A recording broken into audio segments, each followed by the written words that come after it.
Moment the entire class could suddenly hear my thoughts, a series of glowing comments, like a chat feed in a video game, scrolled through my vision. Before I could even process the first miracle, the second one clarified my nightmare. Here we go! The villainess is about to play the victim and frame our girl with her inner monologue. This is exactly what she did in the last life. Falsely accused our girl of bullying and got her ostracized by the whole class. Too bad for her. Our girl is a reincarnator. She knows all the tricks. The villainess is about to get so owned. A mind-reading superpower versus a second chance at life. Interesting. But who said anything about framing her? My plan was much simpler. I was going to personally lift her so high she'd have nowhere to go but down. Ascend runs, what, $300 a person? And Scarlett, our dear class president, knows I can't afford that. Is this her way of publicly humiliating me? The thought had barely formed when Scarlett, standing at the front of the classroom, glanced over at me. A subtle, knowing smirk played on her lips. It was a look that dripped with condescension. So, the comments were right. Not only had Scarlett lived this life before, but she could also hear my thoughts. Right now, the invisible commenters were tearing me apart. This girl is such a snake. If she cried into a river, it'd turn into poison ivy. She knows Scarlett would never do that, but she's planting the idea in everyone's heads anyway. Good thing our girl is one step ahead of her cheap tricks.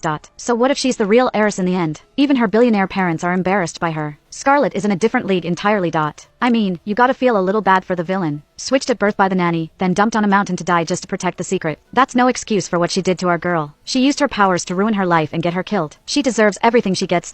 Wait, the comments said I'm the real heiress? All this time, Scarlett had been treated like royalty. She wasn't just from a wealthy family, she was the sterling heiress, daughter of the city's most famous CEO. On top of that, she was always #1 in our class rankings. Me? My father was sick in bed, and my mother worked odd jobs to keep us afloat. And in school, I was always, inevitably, #2, right behind Scarlett. But now, this invisible audience was telling me I was the one who was supposed to have it all. Well, this game just got a lot more interesting. A cruel glint appeared in Scarlett's eyes. She was about to speak, to expose me, but I beat her to it, broadcasting a new thought for the entire class to hear. I'm being paranoid. Scarlett would never deliberately humiliate someone. She's always been so kind and considerate. She must have chosen Ascend for another reason.